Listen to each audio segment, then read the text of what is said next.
Yes, Fadi TV jimbaliriza kadi kano mwasibye mutya muli mutya ngenda kubasaba musubscribing ate munyige ne kade bagita Fadi TV jimbakadanye mwenda mwabere nnyo kubanga mujye kumirako bagamba nti when you marry a traditional man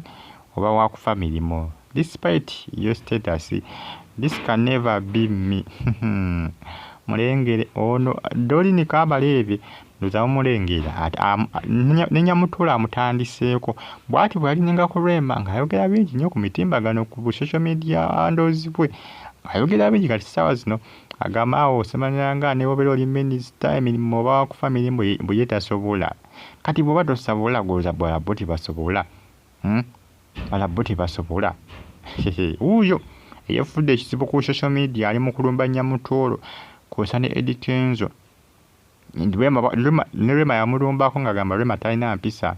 abagenyi ba Eddie Kenzo bebajja taba wa mpisa abagobaganya bugobaganya nga bona elechi yenje ngo kifulumye ennyumba ati bwabakola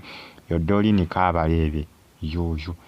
yava nagamba nti Eddie Kenzo kyamwakanyira Rema nti Rema yalina mpisa nyamutola mutandiseeko oba afa kinensi zona manya nti aleka alina ekigendererwa kye kugamba nti Eddie Kenzo akuwasaba Rema abatalina mpisa nti yali wasiza abakazi nga ye bw'abalina empisa bw'ate bwe yagamba oyo gwe mulaba doli ni kabalebe isazi nafukidde Nyamutolo ekizibu amufukidde ekizibu yalaga nti Nyamutolo kola emirimu okubanga awa bbaawe juice kibi nnyo era etasobola kukikola basinga beebuuza gwomanyi oba tosobola kukikola yoyo ayagala nnyo yingira nnyo mu nsonga za Eddie Kenzo ayagala nnyo yingira mu nsonga za Eddie Kenzo nnyo oyo mukyalo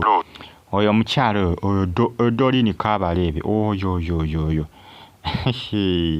yalaga nti Nyamutolo tolina kubaako kyokola ayayaya eri abakazi abasinganga ne bwaba n'abakozi aba yeetaga bbaawe nakola ki namwetegekerawe kiba kyakulya n'akimuwa kati beba n'abakazi abagamba abakozi genda omuwe emmere genda omuwe juice genda yali n'obuliri ekivaamu ng'omusajja akwanya omukozi nga baleekaana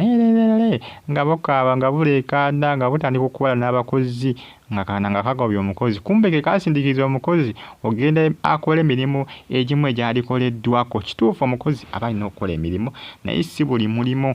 kati okuteeka mu buteesi ka juice mu giraasi n'okawa bbaawo kibi abasinga bibuuza naye kakati doli ni kabalebe olowolereza luddawa olowolereza mu matu olowolereza mu maaso olowolereza mabega olowolereza luddawa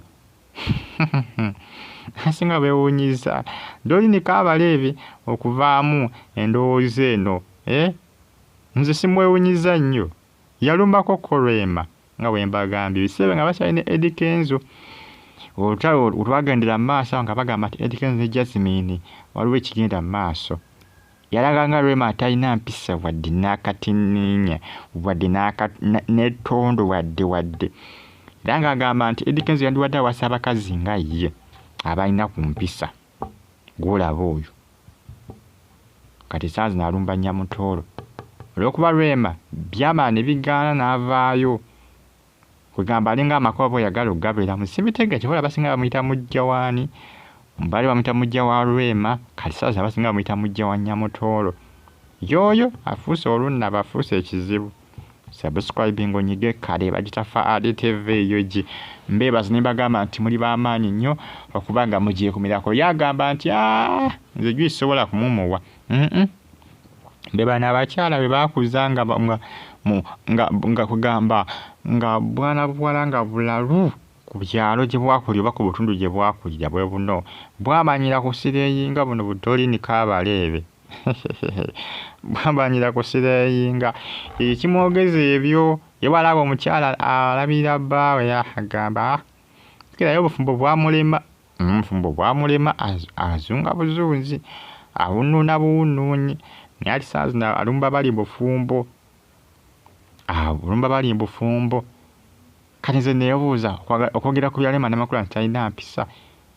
yabimanyirawa yamulabira nti talina mpisa ye yamanya ekyaleetera bano ekyaleetera Eddy Kenzo okwawukana na Rwema yava nga agamba nti Rwema n'amakula nti yali talina mpisa nti ng'abagenyi ba Eddy Kenzo abasenza luti byebyo emuku ebitambulatambula kadde kano ku social media Eddy Kenzo yamusiriikirira bageza kumubuuzabuuza agere ku nsonga za Doreen Kabalebe. Eddy Kenzo yamusiriikirira alaba mulabe ayogera bingi ne Eddy Kenzo takola ki tabaako kyanyiga bannamawulire ne bamusanga nga bamubuuza ku nsonga zino tabaako yonna komenti gyawa tabaako ndowooza yonna gyawa ku nsonga tabaako pointi yonna gyayogera tabaako kituna kyakola ki kintu kyonna kyayogera ku nsonga za Doreen Kabalebe. Obeera bulungi musubscribinga munyigene kale Bagita Fahad TV UG mbagala nnyo mwena era mbeebaza ne mbagamba nti muli big nnyo okuba nga mugyekumirako Bagita Fahad TV UG abali e Qatar abali Saudi Arabia abasinziza mu ggwanga erya Oman mbeebaza ne mbagamba nti muli big nnyo okuba nga mugyekumirako updates mba nazo each and every single day updates mba nazo each and every single day mba n'amawulire buli lunaku olukya ku nsi kuno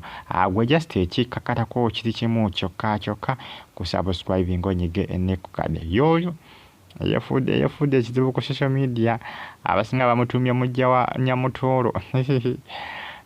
bamutumye mujja wa Nyamutooro gwate maama obuyingiriza obufumbo bwa banno buli kadde obulingiriza buli kadde obulingiriza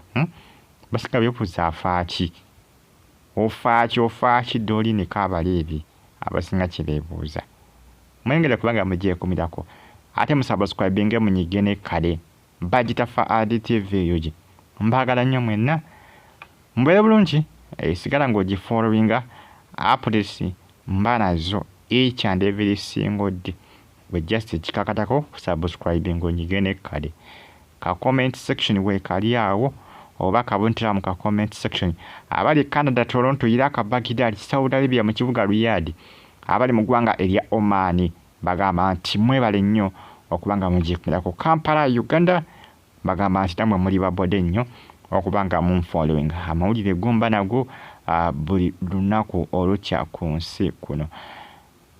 mbaye bulungi ate musubscribinge munyigene kade byebyo ebimuku ebitambula akadde kano ku social media mbagala nnyo omwena